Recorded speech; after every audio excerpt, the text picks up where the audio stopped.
সামনে থেকে মুভমেন্ট ভাই লাইট বা ক্যামেরার একটা সিস্টেম আছে, সামনে থেকে মুভমেন্ট, সাইড থেকে মুভমেন্ট। বিসমিল্লাহির রহমানির রহিম। চারাবই যুব সমাজ কর্তৃক আয়োজিত আজকে চারাবই প্রথম মিনি নাইট ফুটবল টুর্নামেন্টের শুভ উদ্বোধনী অনুষ্ঠানে সকল খেলোয়াড়বৃন্দ ও আমার সকল ক্রীড়ামন্ত্রী ভাইয়েরা বক্তব্যের শুরুতে জানাই আমায় আন্তরিক শুভেচ্ছা ও সালাম। আসসালামু আলাইকুম।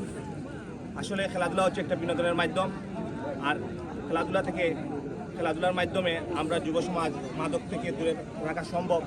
তাই আজকে যারা চারাবই যুব সমাজ যে সুন্দর একটি আয়োজন করেছেন, যুব সমাজকে আমার ব্যক্তিগত পক্ষ থেকে, আমার শেওলা ইউনিয়নবাসীর পক্ষ থেকে আমি আমার মুবারকবাদ জানাই ও অভিনন্দন জানাই। বিশেষ করে খেলাধুলায় আমার শেওলা ইউনিয়নের একটি টিম ও পার্শ্ববর্তী আহাদনাগা একটি টিম রয়েছে, হার জিত থাকবেই। খেলাধুলা আমরা উপভোগ করার জন্য এসেছি। আমি দুই টিমকে আমার ব্যক্তিগত পক্ষ থেকে অগ্রিম অভিনন্দন জানাচ্ছি এবং আজকে খেলা সুন্দর সমাপ্তি হবে এবং ফাইনাল পর্যন্ত পৌঁছবে এই আশা ব্যক্ত করে আমার বক্তব্য এখানে শেষ করছি। আল্লাহ হাফিজ। সকল ক্রীড়ামন্ত্রী ভাইদেরকে খেলা উপভোগ করা আর সুযোগ করে দেওয়ার জন্য আবারও আমার ব্যক্তিগত পক্ষ থেকে এই চারাবই যুব সমাজকে অভিনন্দন জানিয়ে আমার বক্তব্য শেষ করছি। আল্লাহ হাফিজ। আসসালামু আলাইকুম।